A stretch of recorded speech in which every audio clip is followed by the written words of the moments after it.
एक शायर ने बड़ी अच्छी बात कही इश्क के बारे में, लेकिन यहाँ अप्लाई होती है। उसने कहा, वो नहीं मेरा सही, उससे मोहब्बत है तो है। भाई किसी से मोहब्बत है, नहीं हो पाया मेरा, कोई बात नहीं। वो नहीं मेरा मगर उससे मोहब्बत है तो है, अब ये रस्मों और रिवाजों से बगावत है तो है। अगर मैंने एक सही बात कह दी और वो रस्म रिवाज के खिलाफ है तो है, मैं क्यों डरूंगा।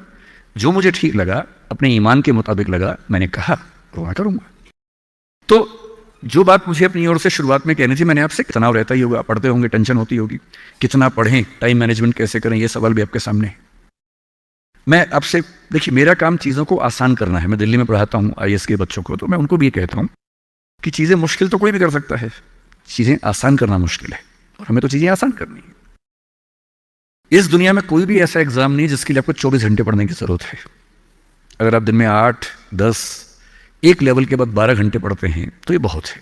इसलिए मैं आपसे कह रहा हूँ, शुरुआत के लिए 8 घंटे की पढ़ाई, 8 घंटे की नींद और 8 घंटे बाकी सब चीज़ें, खेलना कूदना, वो बहुत ज़रूरी है।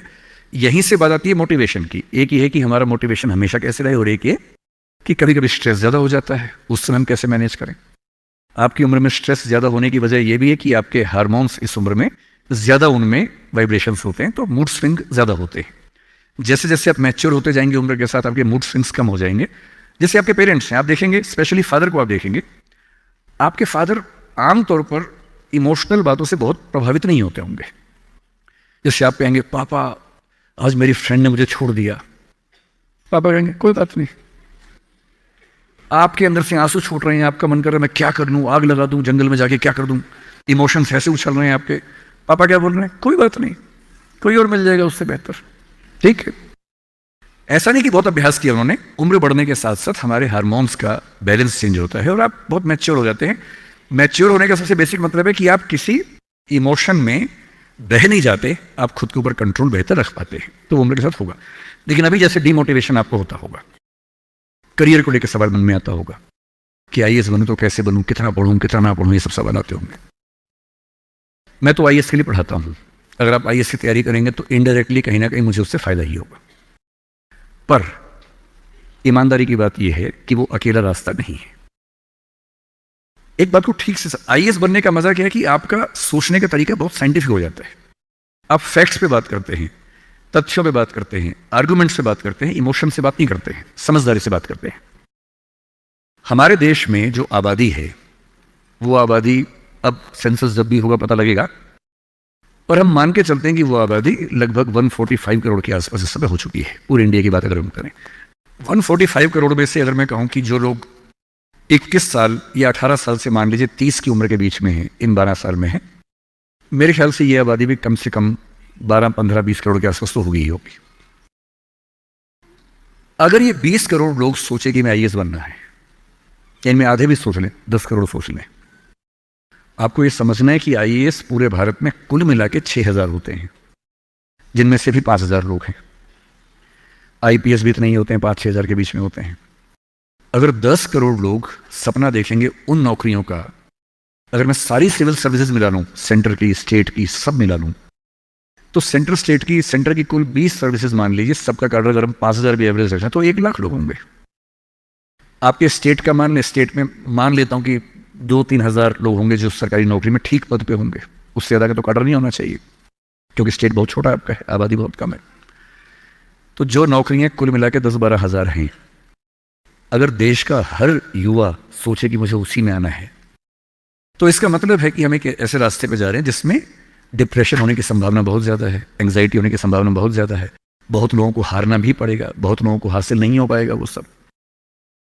तो मैं जो आपसे कहना चाह रहा हूँ, सरकारी नौकरी ठीक है, कोशिश करने में बुराई नहीं है, सरकारी नौकरी में कुछ चीज़ें अच्छी होती हैं, पर अपने मन से ये बात निकाल दीजिए कि मुझे केवल और केवल सरकारी नौकरी में ही जाना है। दुनिया में तमाम रास्ते हैं, और मैं कुछ रास्ते आपको हिंट करता हूँ इस चीज़ का। जैसे मैं खुद एक एग्जाम्पल हूँ, मैं सरकारी नौकरी में रहा, मैं दिल्ली यूनिवर्सिटी में लेक्चरर था, पहले असिस्टेंट प्रोफेसर था, 2 कॉलेजेस में पढ़ाया मैंने वहाँ। फिर आईएएस का एग्ज़ाम दिया, सिलेक्ट हो गया, उसमें 6-7 महीने वहाँ नौकरी की, फिर वो भी छोड़ा। अब मैं अपना काम करता हूँ, सेल्फ एम्प्लॉयड हूँ। और मैं ईमानदारी से आपसे कह रहा हूँ, आप जब भी कोई फैसला करेंगे अपने बारे में, कभी ना कभी आपको फील होगा, बेशक 1 सेकंड के लिए, कि आपने गलत किया। कोई भी फैसला हो, आप स्पाउस सिलेक्शन करेंगे अपने लिए, कितना भी सोच के कर लें, जीवन में कभी ना कभी लगेगा गलती हुई, अक्सर लगेगा ठीक किया, कभी कभी लगेगा गलत किया। और ऐसा नहीं कि आपने एक्स के बदले वाई किया होता तो नहीं लगता, तो भी लगता। दिक्कत ये नहीं है कि मैं एक्स को चुनूं या वाई को चुनूं, आप जिसको भी चुनेंगे पूरा पैकेज साथ में आता है, अच्छी चीजें भी खराब चीजें भी। जो अच्छा आएगा उस पर आपका ध्यान नहीं जाएगा क्योंकि वो तो फॉर ग्रांटेड है। जो मिल जाता है वो मिट्टी हो जाता है, कोई वैल्यू नहीं करता उसको। जो मिस हो जाता है वो छुपता है। और जो चीज दूसरे ऑप्शन में अच्छी थी इसमें नहीं, आप बार बार वो देखते अरे यार वो ठीक था, अरे यार वो ठीक था, जबकि वहां 12 प्रॉब्लम्स थी, यहां 2 प्रॉब्लम है। पर हमारी ह्यूमन कॉन्शियसनेस ऐसी है कि जो छूट गया उस पर नजर ज्यादा जाती है, जो मिल गया मिट्टी हो जाता है। एक बड़ा प्रसिद्ध शेर मैं कई बार कोट करता हूं, मतलब दुनिया जिसे कहते हैं जादू का खिलौना है, मिल गया वो मिट्टी है, नहीं मिला वो सोना है। जो नहीं मिलता है ना वो बड़ा परेशान करता है। ये नौकरी के मामले में भी है। पर मैं ईमानदारी से कह रहा हूं कि मुझे आज तक जिस एक फैसले पर 1 सेकंड के लिए भी नहीं लगा कि मैंने गलत किया, वो नौकरी छोड़ने का फैसला है। मुझे आज तक नहीं लगा कि मैंने गलती की, क्योंकि मुझे लगता है मैंने एकदम ठीक किया, मैंने अपने स्वधर्म, अपने नेचर के अनुसार सही किया। इस बच्चे ने बड़ा खूबसूरत सवाल पूछा कि आप IAS एलाइड की नौकरी छोड़ के टीचिंग में क्यों आ गए। मैं इस सवाल में दूसरा सवाल जोड़ देता हूं। हमारे सामने प्रेम सिंह जी बैठे हैं, मुख्यमंत्री जी बैठे हैं, वो टीचिंग की नौकरी छोड़ के पॉलिटिक्स में क्यों आ गए। 2 एग्जाम्पल्स हैं आपके सामने। इन दोनों में एक तारतम्य है, एक रिदम है, एक लय है दोनों में। वो टीचर बने, उनको फील हुआ कि उनका स्वधर्म टीचिंग से ज्यादा कुछ और है। मैं IAS एलाइड में आया, मुझे लगा कि मेरा स्वधर्म इससे ज्यादा टीचिंग में है। स्वधर्म क्या होता है? आपने गीता पुस्तक का जिक्र सुना होगा, उसमें श्री कृष्ण ने स्वधर्म का जिक्र किया है। यहां बहुत सारे बच्चे बौद्ध समाज से होंगे, महात्मा बुद्ध ने भी इस बात पर खूब जोर दिया है। सारे धर्मों, सारे दर्शनों का जो सार है वो ये है, हर व्यक्ति हर काम के लिए फिट नहीं होता है। 2 चीजों पे गौर करना है। पहला, मैं क्या अच्छा कर सकता हूं, मैं कैपेबल किस चीज के लिए हूं। दूसरा, मुझे क्या करने में मजा आता है। और जहां इन दोनों का इक्विलिब्रियम हो, जहां ये दोनों बातें मिल जाएं, वो आपका स्वधर्म है। यानी जैसे मैं सिंगर बनना चाहता था, पर मैं इतना गंदा गाता हूं कि मैं जब घर में गाता था मेरे पेरेंट्स बोले तो मैं भारतीय सेना में चले जाना चाहिए, बिना बंदूक के विदेशी की तरफ देखिए गा देना, बस वैसे ही मर जाएंगे सारे के सारे। सही बात है भाई, ये भी ठीक बात है। तो मेरा मन था कि मैं सिंगर बनूं, पर गला कौवे जैसा भगवान ने दिया, कोयल जैसा नहीं दिया, तो मैं सिंगर नहीं बनूंगा। मेरे मन से क्या होता है, अच्छा लगने से क्या होता है भाई, सुने भी तो कोई मेरी बात को, मेरे गाने को सुने भी तो सही कोई। तो मेरा मन क्या करता है काफी नहीं है। 2 चीजें हैं, मैं क्या कर सकता हूं। मैं बचपन से स्कूल में डिबेटिंग करता था, मेरे पेरेंट्स ने मुझे बड़ा सपोर्ट किया, और बचपन से ही मेरे पेरेंट्स ने, टीचर्स ने कहा कि तुम कुछ ऐसा करना कि मंच पर रह सको, पॉलिटिक्स में जाओ, MP बनो। तब मेरा मन भी पॉलिटिक्स में आने का था, स्कूल लाइफ में बहुत ज्यादा मन था उस समय, बाद में नहीं रहा। तुम पॉलिटिक्स में जाओ, तुम वकील बनो, क्योंकि जब कोर्ट केस लड़ोगे तुम्हें बोलने की ताकत भगवान ने दी है, उसका इस्तेमाल करो। या टीचर बनो। टीचर की छवि हमारे समाज में बहुत अच्छी नहीं होती थी, हालांकि मेरे पेरेंट्स टीचर ही हैं दोनों, पर हमारे समाज में टीचर की छवि होती है। और हमारे देश का दुर्भाग्य है कि जो प्रोफेशन देश को गढ़ता है उसकी छवि बहुत अच्छी नहीं है। टीचर बनना बहुत लोगों का सपना नहीं है, मेरा तो है।